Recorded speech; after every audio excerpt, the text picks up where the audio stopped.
Late B N equal A power A N minus L. আচ্ছা ঠিক আছে, এবার আমরা এখানে উভয় পক্ষে লেফট হ্যান্ড সাইড এবং রাইট হ্যান্ড সাইড উভয় পক্ষে কী নেব, সারি আর লিমিট।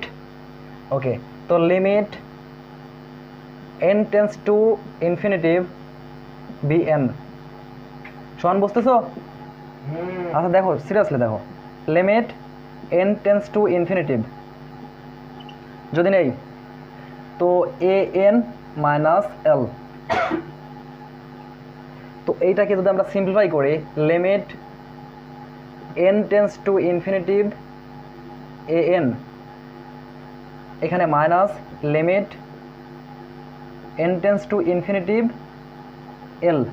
ওকে, তো আমরা ফার্স্ট স্টেটমেন্টটা ছিল কি, if A N converse to L, এর অর্থ হচ্ছে লিমিট এন টেন্স টু